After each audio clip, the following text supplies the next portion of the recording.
making them all the same, and then this thing, that figure is actually going to be each of those. Yeah. Well, no, that wasn't working. That's a symbol thing these days. Like, There's there's not a lot of people by that stopping the proportion, Yeah, right. break it shut. It's gonna be, this is the whole semester though. Yes. It's nuts. I mean, This one project is the whole semester, right? No good one.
Testing.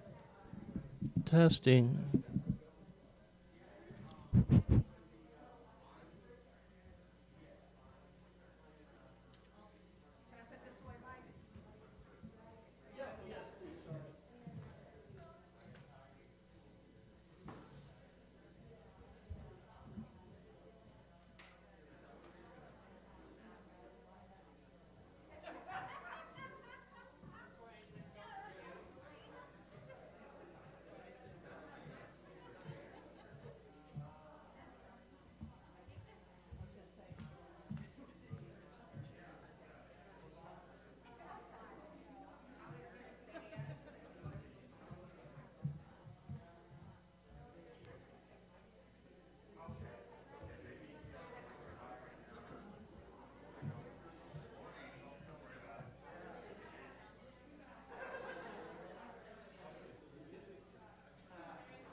Good morning, everyone.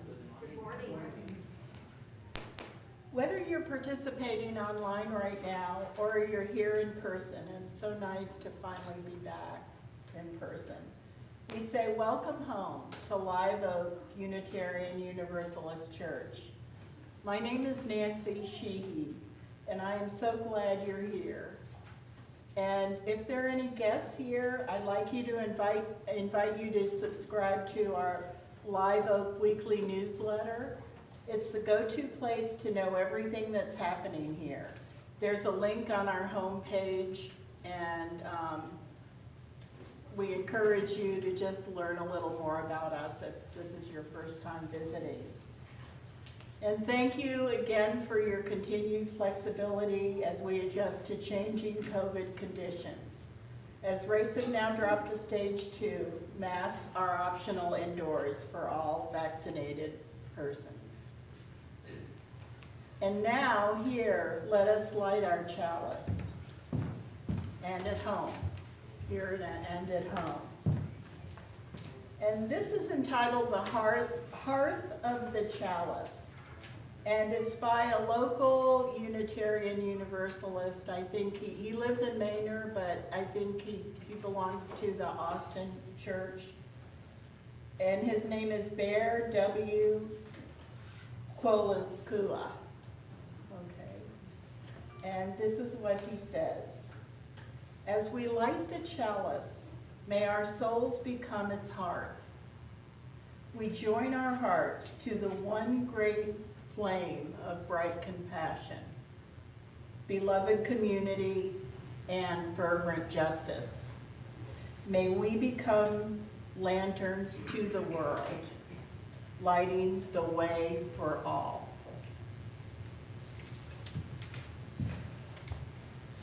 Okay, and then our opening music, our opening hymn is number 126, Come Thou, Fount of Every Blessing. Please rise either in body or in spirit and join us in singing.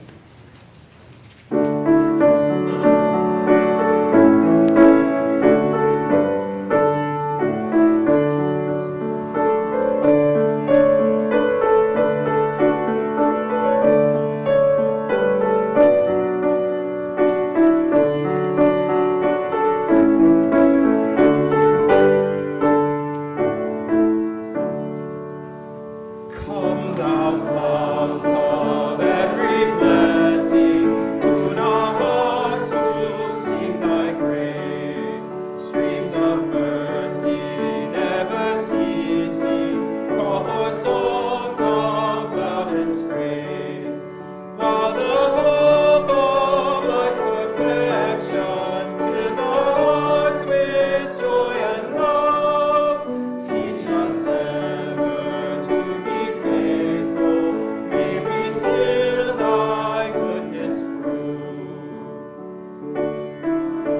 Of every vision, lift our eyes to what may come. See the lion and the young lamb dwell together in thy home. Hear the cries of Lord fall silent, for thy love glow like the sun. When we all serve one another, then our heaven is begun.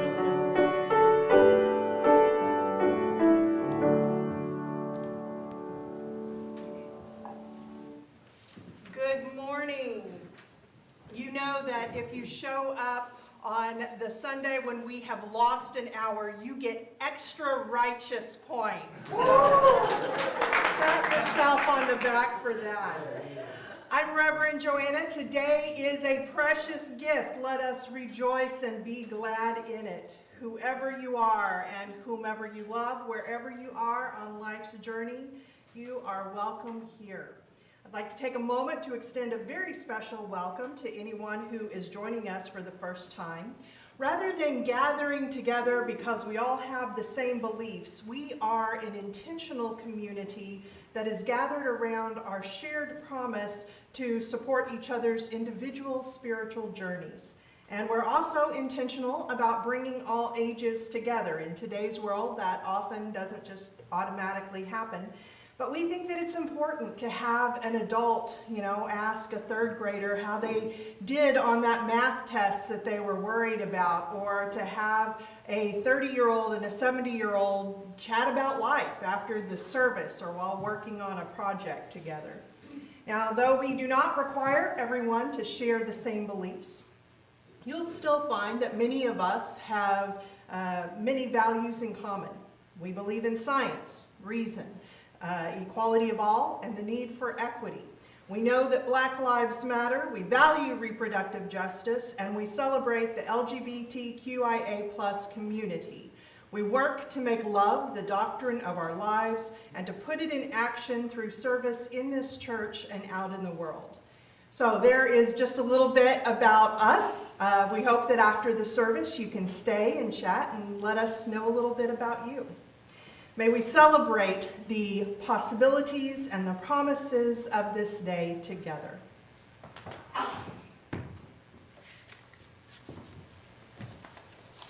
Every week when we gather, we share pieces of our lives with each other. We share our sorrows so that we may offer comfort to one another, and we share our joys so that we may celebrate together.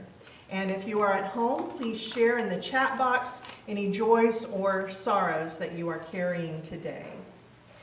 And Mark shares the sorrow for a sister who unexpectedly passed away this week. My thoughts are with you. And Sue Buckley shares that Shamal Blaney is facing surgery this week. She asks that you send warm and healing thoughts her way. And I know that we continue to hold in our hearts the people of Ukraine and the people worldwide who are victims of war. In this religious community, we hold with reverence the knowledge that each week a multitude of different emotions and experiences are brought together into this space. One of us may be celebrating while one is weeping, one filled with determination and another with despair. This mosaic of experiences is holy, and we honor all with our witness. Our big idea today comes from the story, it's a little heavy-handed, y'all. The Adventures of Phil and Thropy by Linda Wise McNay, Del Martin, and Alina Paramore.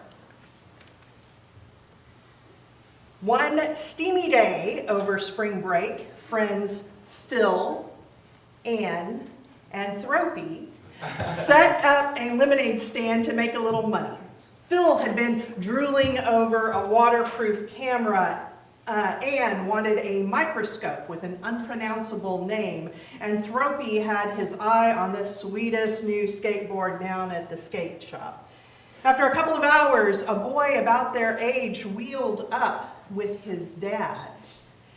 2 fresh squeezed lemonades coming up, and by the way, I'm Phil, this is Ann, and that's Thropy. I don't think we've seen you around. Do you live in the neighborhood?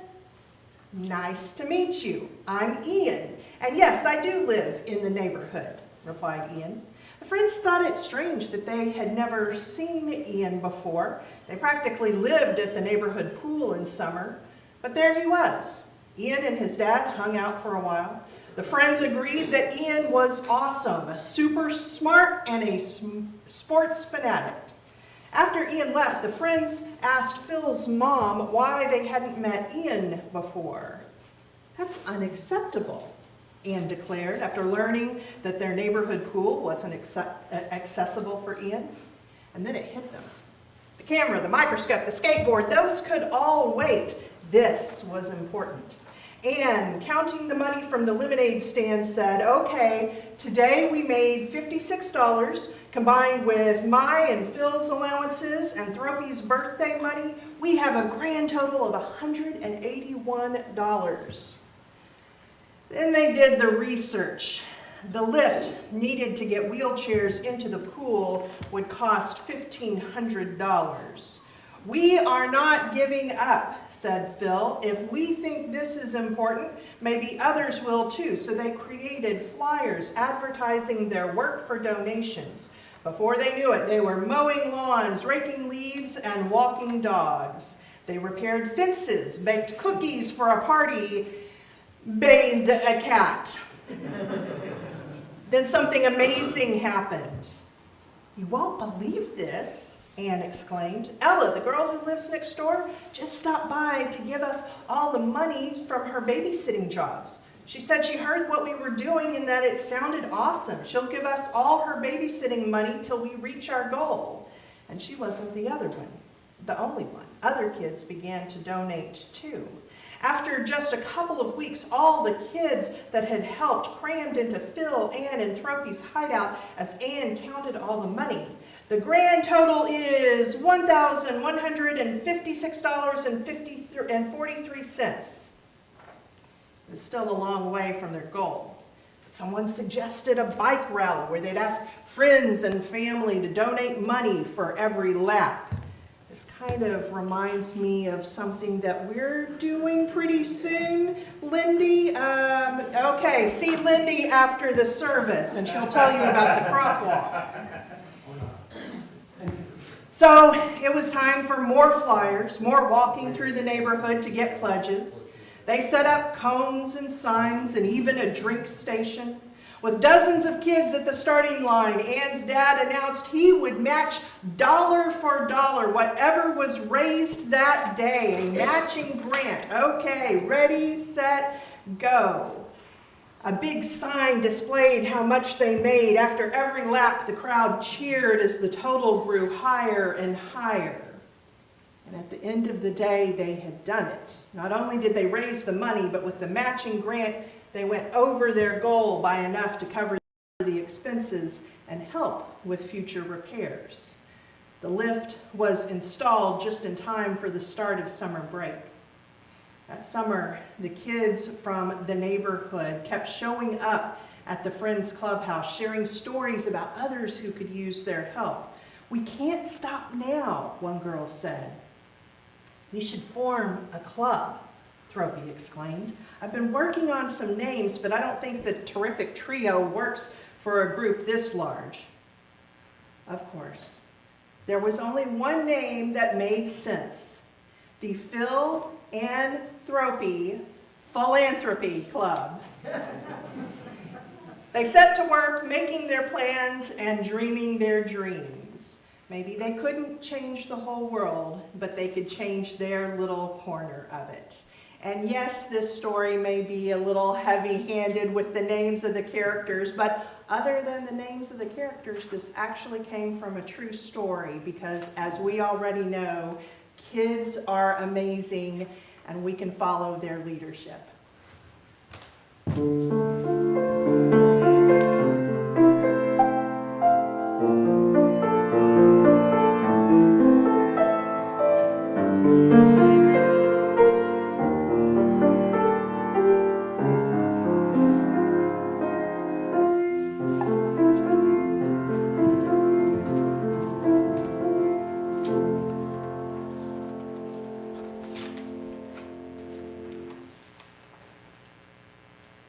So every week, we engage in the spiritual practice of generosity, combining our resources to support the ministries of this church.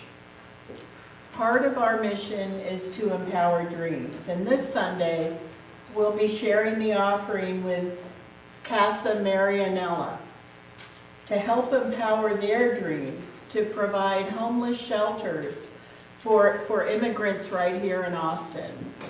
And they operate several shelters in East Austin. They've made homes into some shelters. And they also support immigrant services such as ESL and so on. So, Casa Marianella. And now the offertory is Scales and Arpeggios from Disney's The Aristocats.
You see, Joanna, every one of my dollars is a soldier that I can send into battle. And so if I buy like a Starbucks coffee, that's 5 or 6 of my soldiers that I can't use, that I can't get back. Let's call him Eddie. He was a member, we were members of the same home congregation before I became a minister. And I will say, on mornings like this, after the time change, I don't know, I think those soldiers going to Starbucks, I think I do get something back from that. But for him, he worked for himself as a day trader. And so for him, every dollar that he had was another dollar that he could put out into play to buy and sell stocks. He was, what's the word? Frugal. There's a good word. He was very frugal. And that attitude spilled into other parts of his life. I mean, wanting to live a life of voluntary simplicity kind of goes together with being frugal. At one point, he even started a voluntary simplicity covenant group at our church. I and my best friend both joined it. The group didn't last very long because none of us could be at his level. This was in Houston, and I think that even in the summer, he didn't run his air conditioner. He would turn it on. His wife, who was A, very patient, and B, I'm pretty sure had her own money accounts. He would turn it on when she was coming home from work. But, he would do that. For my best friend, I remember the point where she realized, she is not cut out for voluntary simplicity. He was telling us about how really you don't need more than a hand towel, because after you shower, you can dry off with that, and that saves, detergent, that saves energy cost of running your dryer. And Katie, who really likes her super duper, not just bath towel, but bath sheet, was like, yeah, I'm out. But I will say, this idea, he opened my eyes, this idea that every one of our dollars is something that can be a worker. That has stayed with me. I mean, in this world, like with Starbucks, right? It's so easy for those dollars to just drip through my fingers. Now, I don't really like the metaphor of soldiers in battle, especially right now. So let's call them worker bees. How can we be most effective at using our worker bees? Now, for Eddie, his bees had one mission, and that was to replicate themselves, right? To send those dollars out to make more dollars. And nothing wrong with that. I am not anti-money. That is the world that we live in, and we got to have money to pay for housing and food and vacations down at the Gulf of Mexico. We work not just for bread, but for roses too. So I have no problem with making money. But I imagine that for most of us who are not working as day traders, we have other things that we want our money to do. We want to be able to send some of our worker bees out into the world to do some good, to help build the beloved community. So how do we do that? I think that we, as people in the United States, but especially liberals and progressives, I think that we are very adept at using the withholding of money as a weapon, right? We don't want to send our dollars out to be worker bees for causes and things that we don't support. And so we boycott. I don't know about you guys, there's a whole lot, right? Because I don't want my worker bees going to support racism or anti-LGBTQ issues or businesses that are known to have bad labor practices. So we try not to give our money to Chick-fil-A and Hobby Lobby or Home Depot, and we all have our own different ones, perhaps Nestle, Walmart, for some people Amazon, Spotify. This thing with Ukraine has made it kind of hard to know because like Tom and I were at a restaurant and I was like, I'll have a Coke. Oh wait, no, we're boycotting Coke now, right? And then like a day later, oh no, now we can have Coke. It can get a little confusing. And there's, again, nothing wrong with that. I don't want to send my worker bees to be doing the work of the oppressor. But along with withholding money, how do we send out the money? How do we find ways that our worker bees can be most effective and we can maximize the joy that we get? Because we should get joy from this. As humans, we are wired to get a warm glow when we are generous. And that's a good thing. I hope that continues to be part of human evolution. Our faith, especially on the Unitarian side, we came from the Puritans, but we have rejected some of their views, and so let's remember that joy is okay. It is okay to give money and feel good about it. So to be most effective in maximizing what we're doing, I think that it is helpful to think of our bees as being on 3 different teams. We've got our sustaining bees, our project bees, and I think we should also have our free bees. Free bees? Spontaneous bees. Let's go with that.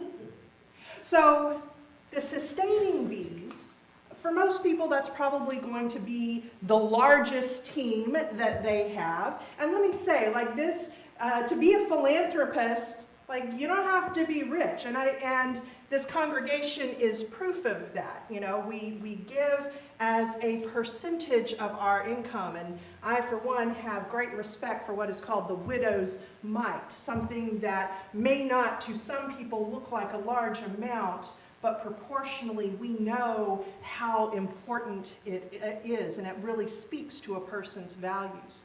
So sustaining bees, those are the worker bees that we send out because there is an organization that does good work, and we want them to continue doing that good work. I remember as a kid watching my parents sitting around the kitchen table and discussing this with the checkbook and writing their checks out, you know, to organizations that they wanted to support. ACLU was always one. PBS was always one. The organization that works for conservation. How to tell me you were raised you without saying you were raised you. You know, it was those kind of organizations, and of course the congregation that they were members of. So those were the sustaining things, and they might change over the years as other things became important to them, or, you know, they tried to always be educated about these organizations and do the research. There was one cancer society that they had been donating to. They learned a little bit more about it. They didn't feel like their worker bees could do the best work there. And they had a grandchild who had cancer, so now they were writing a check to CureSearch. But again, the sustaining bees are all about, this is an organization that is doing good work, and we want them to continue doing good work. We have people this is your pledges, right? Your pledges every year that pay for this church to continue doing what it's doing. We have some people who are not members of this church, but they believe in what we are doing, and so every year we'll get a check from them as well. So that is probably most of the time going to be the largest team of bees that you have. Then you have your project bees. So the project team, that's when you hear about a specific project that is happening and you want to support that. You want to help make that project happen. Like perhaps you hear that Hill Country Community Ministries needs a new freezer.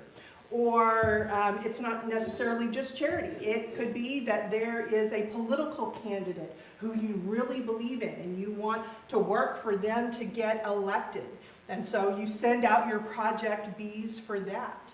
And quite possibly, you will be sending your project bees to some of the same places that you send out your sustaining bees, right? Because this organization is doing this project and I want to support their operations, but I also want to put money towards this specific project.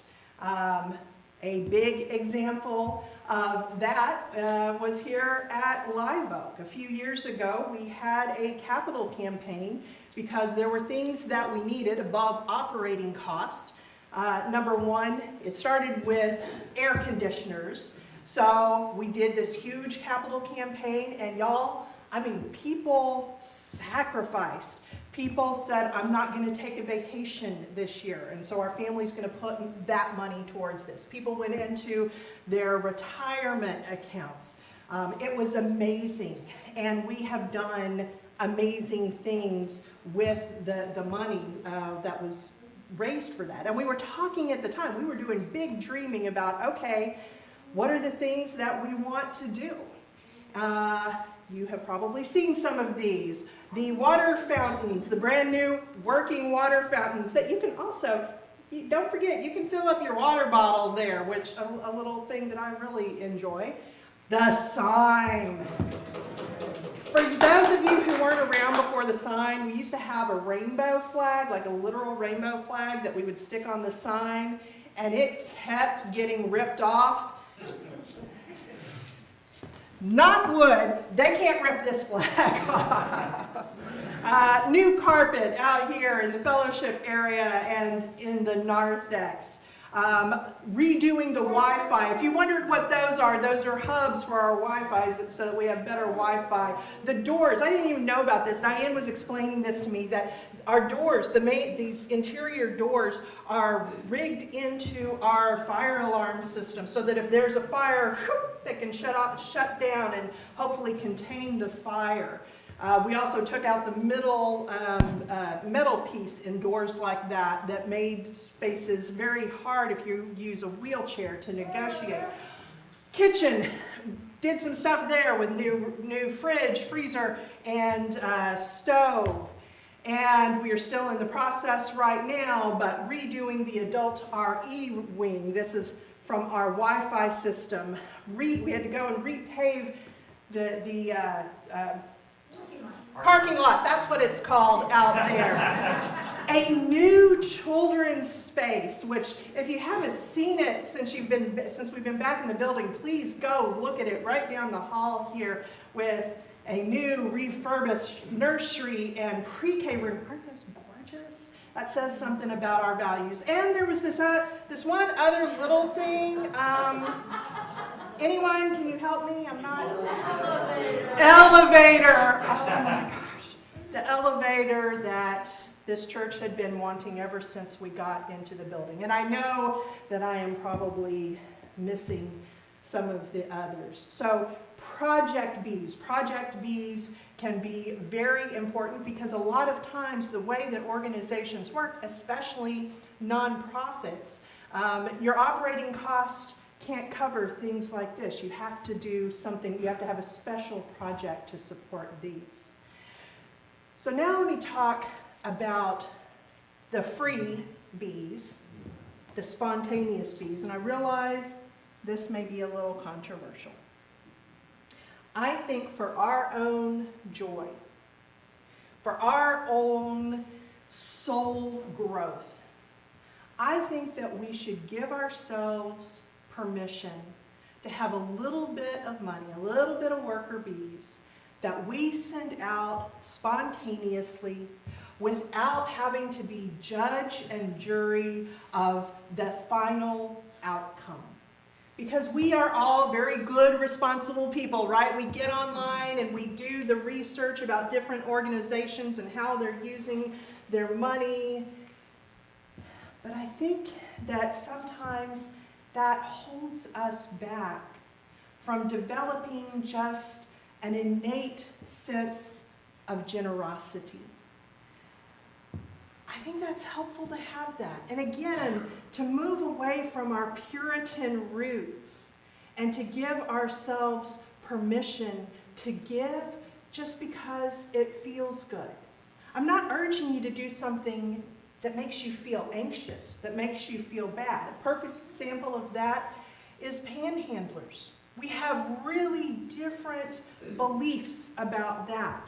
For some people, to give a panhandler money would not bring them joy. It would bring them so much stress.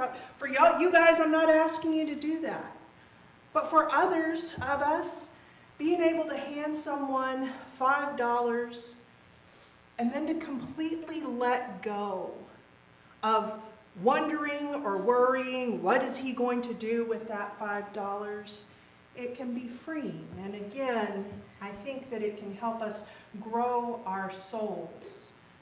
When our hearts stir and we want to give a gift to someone, I think that we should do things that will continue our hearts stirring rather than tell our hearts, oh, you're being weak.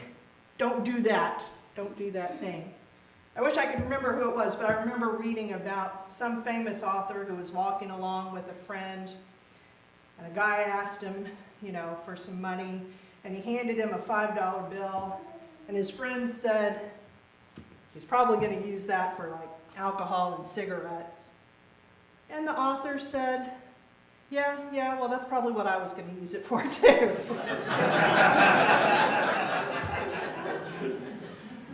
One of the bursts of spontaneous bees that we have seen very recently has been with what's happening in Ukraine, the people who have reserved an Airbnb over there. Anyone? I know some of y'all have seen this story. So Airbnb, that's where you can rent a room or a house for vacation. And what people started doing, because Airbnb operates in Ukraine, they started making reservations and paying them and then sending a message to the owners to say, I'm not coming over, I just wanted to help out in some way. It was a personal way of doing that. And Airbnb, when they found out about that, they waived all of their fees that they get for all of the properties in Ukraine. And, one of the things, and I think it's very valid. We do want to be responsible. Some people brought up, but you don't know for sure who owns that property, right? It could be someone in another country. A lot of times, it is.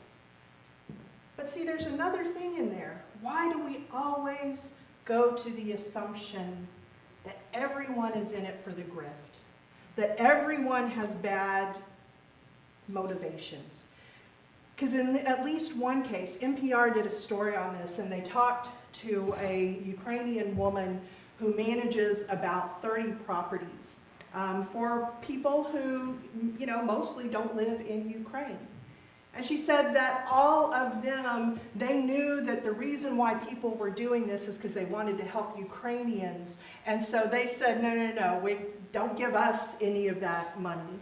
And so this particular woman, she employs, maids and custodians, maintenance workers for these properties. A lot of them have fled, and it's hard to get money. And she was able to get money to them because of this. She was able to take care of some of her elderly neighbors who cannot leave because of this. Again, I'm not trying to make an argument for this thing in particular, I'm just saying, sometimes I think we need to just let go.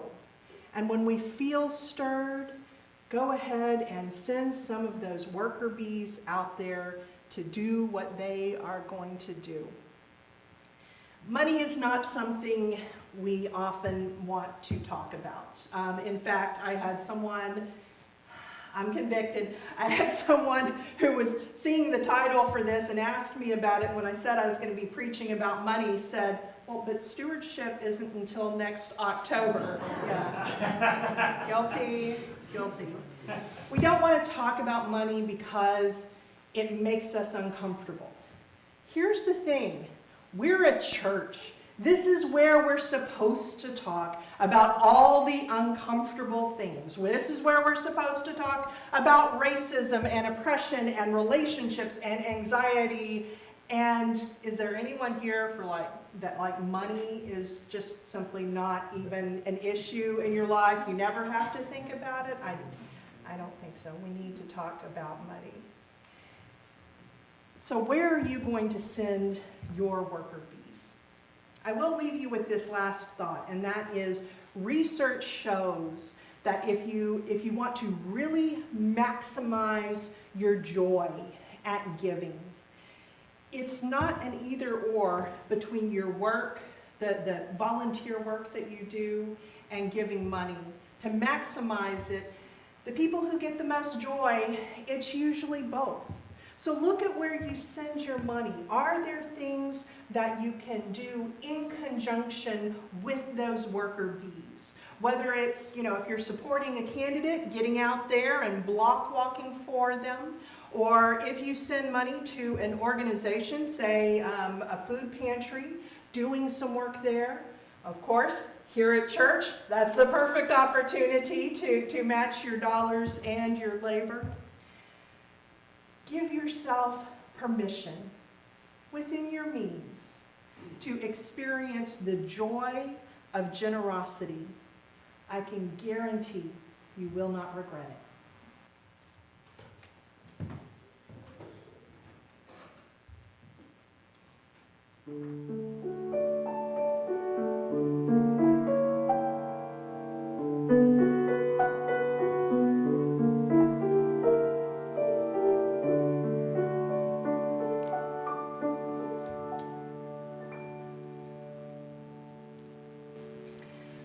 So I hope you'll join me now in a meditation. This is kind of a story, so just make yourself comfortable, relax a little bit. If you're able to kind of go deeper into something by closing your eyes, and you feel comfortable doing that, I realize not everyone feels comfortable closing their eyes around strangers, but you do you. This is A Mother's Socks by Jeffrey Lockwood. Once upon a time, a thief snuck into the room of a sleeping Buddhist monk. As the burglar rummaged about, the monk awoke. The startled thief ran into the snowy streets with the monk racing after him. "Please stop," the monk called, and the man finally did, realizing that his pursuer was no threat. "You'll need this," the monk gasped, handing the thief his own coat. "What do you mean?" the man asked. "I saw that you dashed from my room into the cold without so much as a winter wrap, and I realized that I had both a woolen blanket and a coat." Having heard this implausible tale of sainthood years ago, I forgot the details but remembered the essential events. Ordinary people can't be morally compelled to make such extraordinary sacrifices. But for whatever reason, perhaps the sheer absurdity of such unconditional altruism, this parable stuck with me. It rattled around in my skeptical mind until the day my wife played the role of the Buddhist monk. Nan and I headed into the mountains for a day of skiing with our children, who were 4 and 6 at the time. In the chaos of packing up that morning, we'd forgotten our daughter's mittens. The wind was whipping and mercury hovered in the teens, so no mittens meant no skiing. But for Nan, the solution was as obvious as it was simple. She always wore 2 pairs of socks, So she removed the outer layer and pulled them over Aaron's hands. The problem solved, we headed down the trail. I found her approach rather clever, the sort of practical, motherly thinking that often eludes my analytical mind, but hardly heroic. However, the bitter cold and the woolen warmth evoked the parable of the monk's coat. Among the snow-hushed pines, I remembered how the dialogue ended. "I don't understand," the man said. "It is simple. You have nothing at all to keep you warm," the monk answered. "But you are a fool to give away your coat, leaving you with only a blanket," the man replied, reaching for the garment. If I had two gloves on one hand, if I had two gloves on one hand and none on the other, would I be a fool to put one of them on my bare hand? The monk asked. The man said nothing, took the coat, and hurried down the street. When we are not alienated, when love draws us into the suffering of others, when we see our happiness entwined in their well-being, then generosity is neither foolish nor heroic. It is the simplest and most obvious choice. Let's hold that for a moment in silence.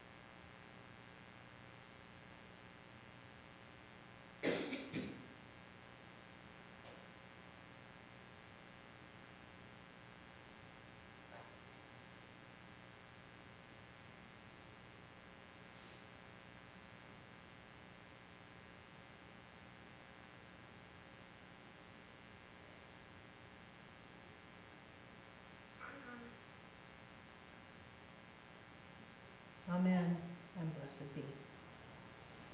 Would you please rise, either in body or in spirit, for our closing hymn, "Gonna Lay Down My Sword and Shield," number 162.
Special thank you to our choir and to our music director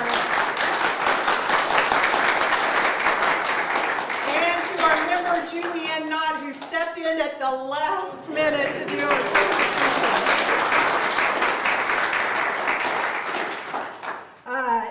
Our invitation Education for Faith Development. Join us at 11 a.m. for religious education. The adults will be meeting in the fellowship hall with the social justice ministry team to discuss their work for reproductive justice. The children's class will be meeting with Miss Harmony to discuss food inequality.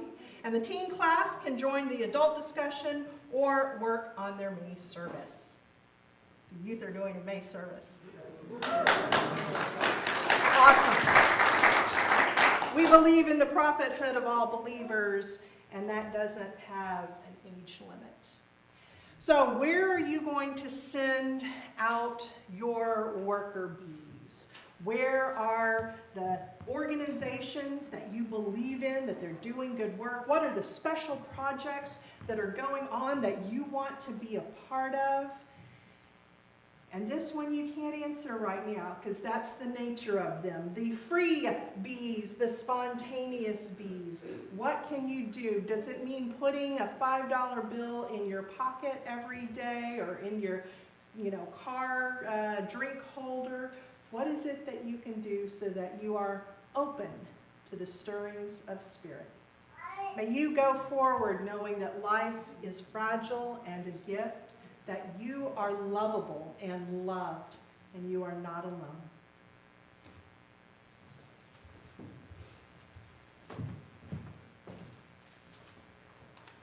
So, as we extinguish the flame of our chalice, we recommit anew to carrying out into our week the flame of justice and love. And bees. May we share with others the courage and strength we find here.